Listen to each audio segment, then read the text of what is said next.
So hello students, how are you all? Jai Hind to all of you. अगर आप NEET examination के लिए preparation कर रहे हैं और फिजिक्स में अगर आप स्टक कर रहे हैं तो ये वीडियो आपके लिए होने वाला है। मैं यहाँ पर थोड़ा सा कुछ बातें आपके साथ डिस्कस करने जा रहा हूँ कि कैसे हम अपने फिजिक्स के स्कोर को बूस्ट कर सकते हैं। मैं सिर्फ एक वीडियो नहीं बना रहा कि एक स्ट्रैटेजी वीडियो आपको बना दिया, आगे का काम आपको करना है। प्रॉपरली आपके साथ एक एक क्वेश्चन फिजिक्स के मैं कराता हूँ यहाँ पर, तो इसीलिए बहुत ज़रूरी होता है कि मुझे आपको बीच में गाइड करना कि कैसे करके हमें अपनी पढ़ाई को करना चाहिए। देखो यार, फिजिक्स जो अपना सब्जेक्ट है ना, ये पूरा गेम चेंजर है। होने के लिए तो आपके तीनों सब्जेक्ट जो आप पढ़ रहे हो यहाँ पर, अपने बायोलॉजी पढ़ रहे हो या केमिस्ट्री पढ़ रहे हो, फिजिक्स पढ़ रहे हो, सभी में अगर आपकी अच्छी पकड़ होगी तो ही जाकर आप एग्जाम को क्रैक कर पाओगे। 18-20 लाख लोग बच्चे इस एग्जामिनेशन को दे रहे हैं, अच्छा खासा कंपटीशन है। लेकिन अगर मैं आपको एक बात कहूँ ना जो बहुत इंपॉर्टेंट है, वो ही पता है क्या? इन 20 लाख लोगों से आपका कंपटीशन नहीं है। आपका कंपटीशन सिर्फ और सिर्फ अपने आप के साथ है। अगर आप जितना आपका पोटेंशियल है उतना डिलीवर कर पा रहे हो तो डेफिनेटली आपकी रैंक आएगी और AIR 1 भी आ सकती है आपकी, अगर आप ये काम कर रहे हो तो। क्योंकि देखो, कोई कोचिंग सेंटर, कोई इंस्टीट्यूट, कोई टीचर या फिर कुछ भी चीज़ है, वो रिवोल्यूशन कभी नहीं ला सकती। अगर रिवोल्यूशन आएगा, अगर क्रांति आनी ही है तो वो आप ही ला सकते हो, अगर अपने आप के लिए कुछ लाना है। चीज़ें बनती रहेंगी, बिगड़ती रहेंगी, नई नई चीज़ें आती रहेंगी, नए नए लोग आते रहेंगे, नए नए भाषण देते रहेंगे, नई नई स्पीचेस होंगी, नई नई स्ट्रैटेजीज बनती रहेंगी, लेकिन वो कुछ मैटर नहीं करती अगर आप उन्हें इंप्लीमेंट नहीं कर रहे हो। आप करो वो जो आपको सही लग रहा है कि करना चाहिए, और ये बताने की आपको जरूरत है नहीं कि क्या करना चाहिए। एग्जैक्टली आपको पता है। मेरा जो मैं अभी एड्रेस कर रहा हूँ उन ऑडियंस को कर रहा हूँ जो कि जेन्युइनली सीख कर रहे हैं, जिन्हें जेन्युइनली प्रॉब्लम आ रही है कि यार सर ना, हम ना बायोलॉजी आप हमसे कुछ भी पूछ लो, केमिस्ट्री आप हमसे कुछ भी पूछ लो, हमें NCERT लाइन बाय लाइन याद है, हमने बहुत अच्छा स्कोर करते हैं मॉक में, हमेशा फंसते हैं फिजिक्स में। उनके साथ मैं वीडियो शेयर कर रहा हूँ। ये वीडियो उनके साथ बिल्कुल नहीं है जो सोच रहे हैं कि 5 दिन में 10 दिन में हम कुछ शॉर्ट ट्रिक है ही नहीं माय डियर। यहाँ पे कोई ऐसा चल ही नहीं रहा गेम ना, इतने लोग दे रहे हैं, इतना हाई कंपटीशन है, उसमें मेरिट लिस्ट निकलती है, तो यहाँ स्ट्रेटेजी से कहाँ जीतेगा कोई? यहाँ कोई भी जीत सकता है सिर्फ और सिर्फ हार्ड वर्क से। उस हार्ड वर्क को अगर एक डायरेक्शन मिल जाता है तो फिर हम कहते हैं कि अब सिलेक्शन पक्का हो चुका है। उस डायरेक्शन को देने का काम कर रहा हूँ स्पेशली फॉर फिजिक्स। अभी मैं जो कर रहा हूँ यहाँ पर मैं आपको बता रहा हूँ कैसे करके हम बचे हुए टाइम में अपनी फिजिक्स को और अच्छे इंप्रूव कर सकते हैं। कुछ को प्रॉब्लम आ रही है तो क्या कर सकते हैं, कौन से कुछ स्कोरिंग चैप्टर्स है जिनको एटलीस्ट आप करना चाहिए, ताकि आपकी हाई प्रोबेबिलिटी रहे कि आप यहाँ से इतना काम तो कर ही लो।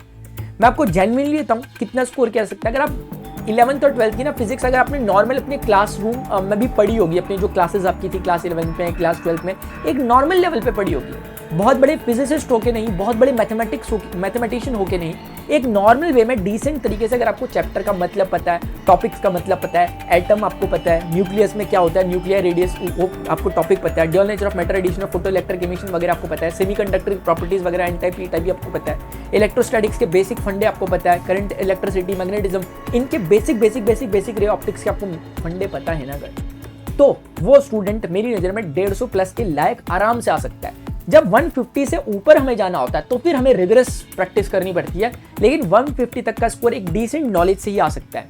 मेरी बात पर सीधे यकीन मत करना। जब भी कोई आपको कुछ बोलता है, कोशिश करो कि डायरेक्टली उनकी बातों पर यकीन मत कर लो कि वो बोल रहे हैं। इसका एक पैमाना होता है, इसका एक आपके पास स्केल है चेक करने का। आपको कोई भी चैप्टर, इतने सारे चैप्टर हैं आपके पास, क्लास 11th के, क्लास 12th के, कोई भी चैप्टर, चाहे वो यूनिट एंड मेजरमेंट से ले लो, चाहे वर्क पावर एनर्जी से ले लो, यानी मैकेनिक्स से ले लो, लॉ ऑफ मोशन से ले लो, चाहे आप इलेक्ट्रोस्टैटिक से ले लो, चाहे सेमीकंडक्टर से, रे ऑप्टिक्स जो भी आपको पसंद है, वो चैप्टर जो आपको पसंद है, एक बार कुछ मत करो, उसके चैप्टर वाइज क्वेश्चन देख लो। आपके पास ये बुक्स अवेलेबल होंगी, नहीं है तो एक बार गूगल में सर्च कर लो उस पर्टिकुलर चैप्टर में पास्ट ईयर में क्या क्वेश्चन पूछे गए लास्ट 30 सालों में। आपको पता लग जाएगा कि लेवल क्या नीट का, कुछ भी नहीं है फिजिक्स के लिए स्पेशली। ये मेडिकल फिजिक्स है, यहां पर कोई बहुत जबरदस्त ऐसा क्वेश्चन नहीं दे रहा आपको कि जिसमें आप फंस जाओगे। इसमें सिर्फ इतना बोल रहे हैं कि बच्चे ने अगर पढ़ा होगा तो जवाब दे देगा, फंसाने की कोशिश की ही नहीं जाती है। तो ऐसा है कि आपको डेरिवेशन वगैरह करने से प्रॉपर तरीके से पढ़ोगे तो लंबा जाएगा, इससे अच्छा ऐसे करो, लेकिन असल प्रोसीजर वही होता है। अभी मैं कुछ बातें आपके साथ डिस्कस कर रहा हूं, इन बातों को आप अगर फॉलो करें, जो मैं अभी कुछ कोर पॉइंट आपके साथ डिस्कस कर रहा हूं, उनसे कुछ अच्छा हो सकता है। सबसे पहले मैं आपको बताने जा रहा हूं क्या परफेक्ट स्ट्रेटेजी प्लान हमारा होना चाहिए, स्टडी प्लान हमारा होना चाहिए। सबसे पहला पॉइंट है हमारा mental health is the key.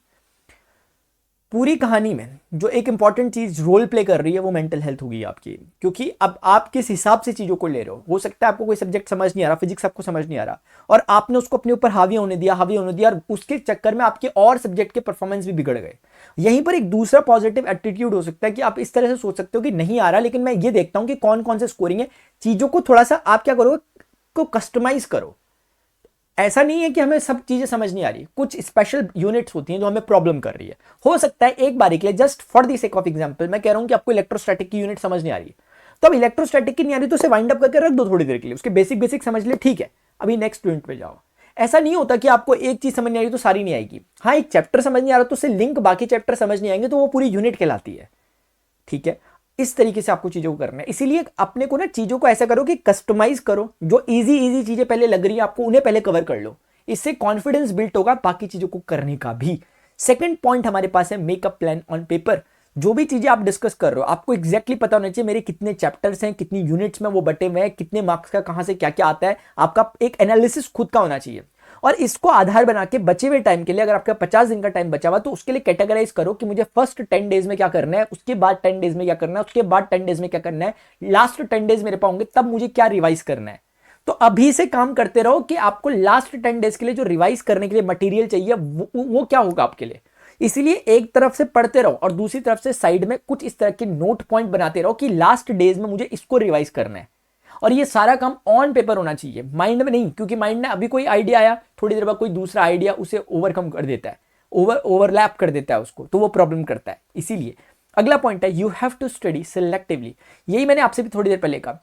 ये देखो कि देखो अब तो खैर ऐसा चीजें रही नहीं है कि हम पहले से प्रेडिक्ट कर पाएं कि इस पर्टिकुलर पोर्शन से ज्यादा आ रहा है कम आ रहा है। ले देके मान लो कि क्लास 11 की और 12 की फिजिक्स में से सब कुछ आता है, ये मान के चल लो, बहुत बड़ा भारी भरकम ऐसा कुछ है नहीं, लिटरली ट्रस्ट में। लेकिन उसमें फिर भी आप अगर ऑब्जर्व करोगे, आप ये देखने की कोशिश करो कि किस चैप्टर से किस तरीके का क्वेश्चन पूछा जा रहा है। ये आइडिया आपको लगेगा मॉक टेस्ट से। जब आप मॉक टेस्ट दोगे, proper chapter wise mock test दोगे वो एक अलग बात है। उससे पहले आपके पास एक प्रॉपर बुक होनी चाहिए इस तरह की जिसमें आपको दिखे कि यार सॉल्यूशंस क्या क्या होते हैं, यानी चैप्टर वाइज क्वेश्चंस क्या क्या पूछे गए हैं पास्ट ईयर में। इससे आपको साइकोलॉजी पता चलेगी एग्जामिनर की जो आपको क्वेश्चन दे रहे हैं। तो इसलिए सेलेक्टिवली पढ़ने की कोशिश करो। ये मत करो कि बुक पकड़ी हाथ में लगे हुए एनसीईआरटी खोल के बस अंडरलाइन करने में लगे हुए, हाइलाइटर चलाने में लगे हुए, बस वही धर्रा चल रहा, वो नहीं। हर अगले दिन, हर नेक्स्ट डे आपको एक इंप्रूवमेंट अपने आप में नजर आना चाहिए। वो तभी होगा जब आप सेलेक्टिवली चीजों को देखोगे। मेक रेलेवेंट और इंपॉर्टेंट टॉपिक्स। देखो कोई भी चैप्टर आप पढ़ लो, कई बार ऐसा होगा फिजिक्स पढ़ते समय आपको कुछ डेरिवेशंस आपको समझने होंगे, याद करना होगा उनका स्टेप्स। कोई नहीं पूछ रहा आपसे वहां डेरिवेशन, लेकिन वो एक ऐसा डेरिवेशन होगा अगर आपको पर्टिकुलर फॉर्मेट याद होगा तो आप सब कुछ कर सकते हो।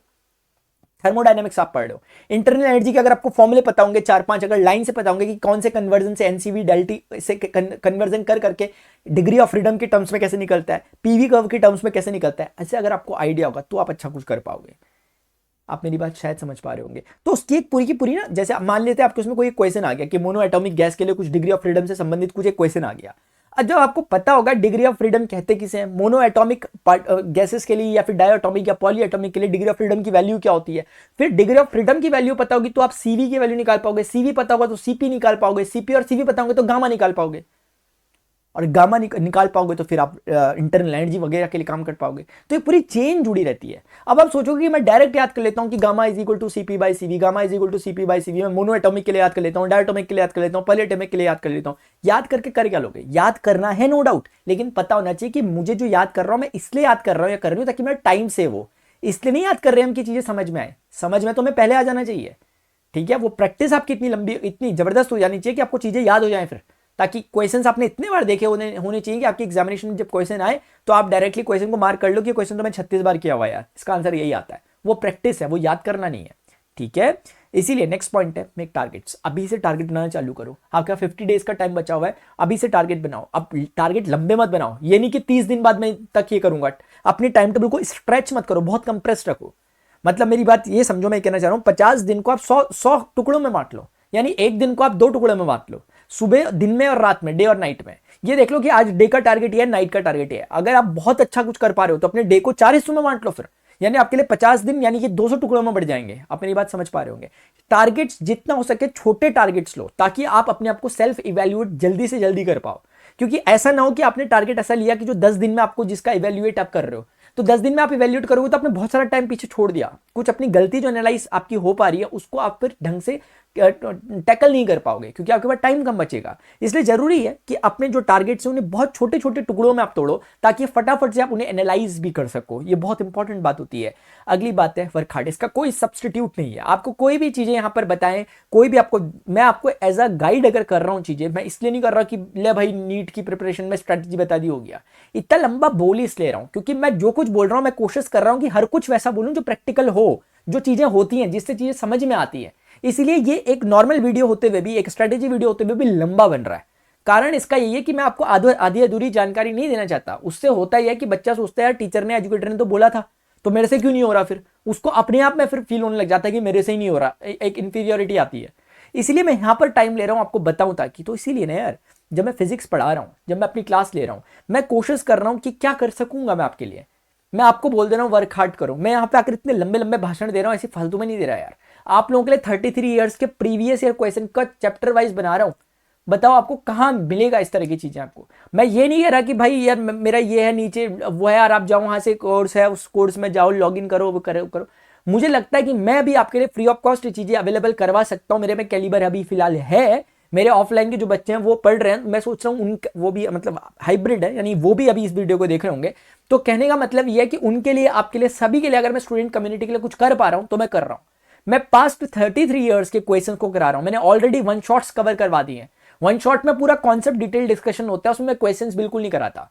उसके बाद जब मैं क्वेश्चन करा रहा हूं तो फिर मैं सिर्फ क्वेश्चन कराता हूं और साथ साथ रिवीजन भी करा रहा हूं पास्ट 33 ईयर्स की। अब देखो Deol nature of matter radiation अभी चल रहा था, 100 क्वेश्चन है उसके प्रीवियस ईयर के, वो मुझे कराने हैं। एक एक क्वेश्चन को करा रहा हूं। अगर आपने नीट के ना पास्ट ईयर के क्वेश्चन कर लिए और 33 ईयर्स कर लिए, तो मान के चलो फिजिक्स में 150 से नीचे की बात ही नहीं हो सकती।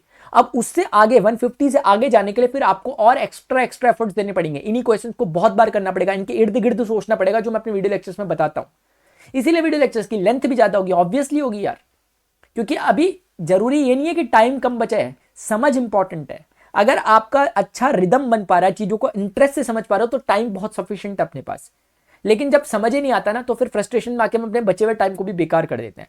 इसीलिए वर्क हार्ड मैं भी कर रहा हूं, आप भी करो अपने एंड से। जो वीडियो लेक्चर्स हैं डिस्क्रिप्शन में, आप उसे देखना, वहां से उन वीडियो लेक्चर्स को फॉलो करो।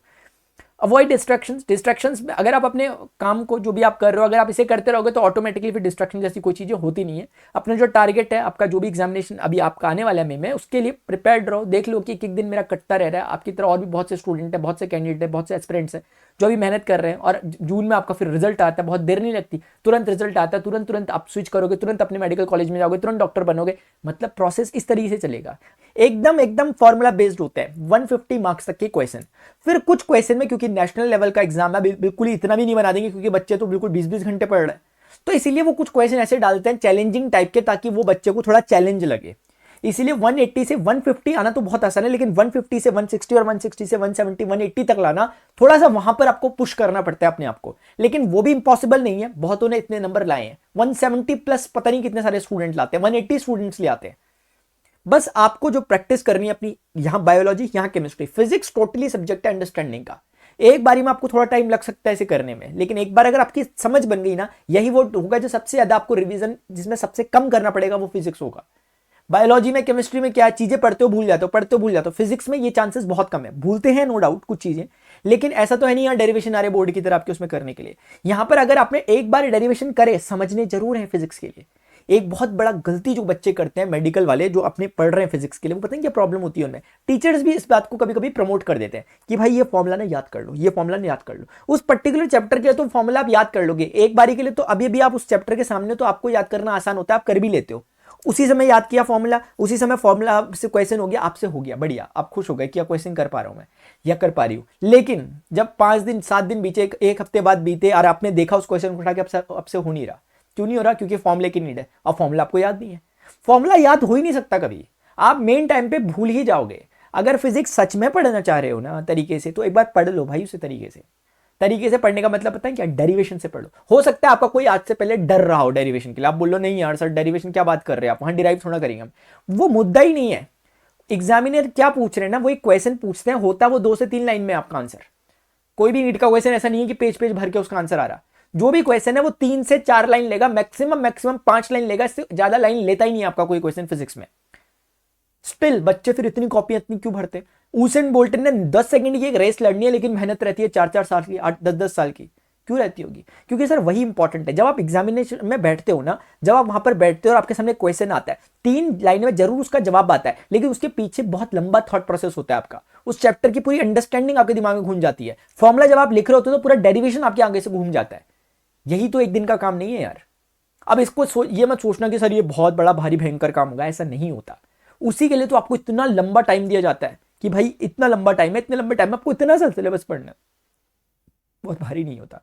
क्योंकि अगर आपका अपना पास्ट एक्सपीरियंस आज से पहले का रहा हो, आपने आज तक किया क्या, अगर मैं पूछ रहा हूँ अगर फिजिक्स में प्रॉब्लम है, आपने यही किया होगा कि फॉर्मूले याद किए होंगे और आपसे फिजिक्स बन नहीं रही होगी। यही होता है, उन्हीं से नहीं बन रही फिजिक्स। आपको लगता होगा कि यार डेरिवेशन करके करेंगे, समझ के करेंगे तो बहुत लंबा टाइम लगेगा, फिजिक्स में सीधे न्यूमेरिकल आते हैं, फॉर्मूला याद करते हैं, सीधे अप्लाई करते हैं। ऐसा सोच के ये एक तरह का विशियस साइकिल है जो आपको फंसाती है हमेशा। ये लग अगर आप अभी अभी छोटी छोटी चीजों में अगर इधर उधर होने लग जाएंगे तो फिर आप एक विशियस साइकिल में फंस जाओगे। आप बोलोगे अभी का नहीं, चलो अगले साल का, अगले साल का नहीं, चलो अगले साल का, अगले साल का, करते करते करते करते फिर लास्ट में आपका सपना सपना रह जाएगा। ठीक है, सही बात थी, इसलिए बोलना जरूरी था, इसलिए बोल दी। बाकी ये डिमोटिवेट करने के लिए नहीं है, ये आपको बताने के लिए कि यार अभी आप कर लो, बचा हुआ जो टाइम है, गोल्डन टाइम है, इसको कर सकते हो जो करो। सबसे इंपॉर्टेंट पॉइंट इसमें मेंटल हेल्थ है, इसको सुधार के चलोगे तो सारा काम अपने आप हो जाएगा। लास्ट बात ये वाली बड़ी इंपॉर्टेंट है, इन दो बातों पर अगर आप ध्यान रखोगे डेफिनेटली आपके रिजल्ट आएंगे। डियर स्टूडेंट्स, मैं यहाँ पर आपको, मुझे इस चैनल में देख रहे हैं, यहाँ पर मैं आपको नीट फिजिक्स के, मैंने बोला 33 ईयर्स के पास्ट ईयर क्वेश्चंस करा रहा हूँ। अगर मुझे लगता है चीज़ें सही रह रही है, चीज़ें ठीक रह रही है, यहाँ पर जो मेरी केमिस्ट्री और बायोलॉजी की फैकल्टी है, मैं उनको भी इस चैनल में लाऊंगा ताकि आपकी प्रिपरेशन बहुत अच्छे तरीके से हो सके। अभी फिलहाल फिजिक्स के मैं अपने एंड से काम कर रहा हूँ, देखते हैं कैसा स्टूडेंट्स को रिस्पॉन्स मिल रहा है, क्या स्टूडेंट्स को जरूरत है कि नहीं है। बस एक कमी है मेरे लेक्चर्स में, वो ये है कि ये फ्री ऑफ कॉस्ट है, और फ्री ऑफ कॉस्ट जब चीजें आती हैं स्टूडेंट इसकी वैल्यू कम करते हैं। ठीक है ना, और जो पढ़ने वाला, जो समझने वाला है, जिसको पता है चीजें क्या, अब आपको ये नहीं है कि 11th 12th 10वीं 11वीं के 12वीं के बच्चे जो मतलब जिनको हल्की फुल्की बातें बोल दो और बस हो जाएगा। आपको पता है कि अल्टीमेटली रिजल्ट आपके मॉक टेस्ट में दिखना चाहिए, आपके नंबर्स में दिखना चाहिए। वो तभी दिखेगा जब उसके लिए हार्ड वर्क होगा। हार्ड वर्क के लिए हमें जरूरी है प्रॉपर गाइडेंस मिले, प्रॉपर अंडरस्टैंडिंग मिले टॉपिक की, वो मैं यहाँ पर देने की कोशिश कर रहा हूँ। उम्मीद करता हूँ आपके लिए सेशन इन्फॉर्मेटिव रहा तो प्लीज वीडियो को लाइक करें। लाइक आपको इसलिए करना पड़ता है ताकि वीडियो एटलीस्ट मुझे एक मोटिवेशन मिले कि हाँ, इस तरह के स्टूडेंट जिनको मैं सर्व करना चाह रहा हूं वो यहां पर मौजूद है। कमेंट कर अपनी जो भी क्वेरी आप उसे बता सकते हैं। पास्ट ईयर के जो मैं क्वेश्चंस करा रहा हूं उन्हें आप जरूर फॉलो करने की भी कोशिश करना। ठीक है, तो अभी के लिए स्टूडेंट्स इतना ही, मिलते हैं अपने next session. Till then goodbye, see you, take care, जय हिंद, बाय बाय।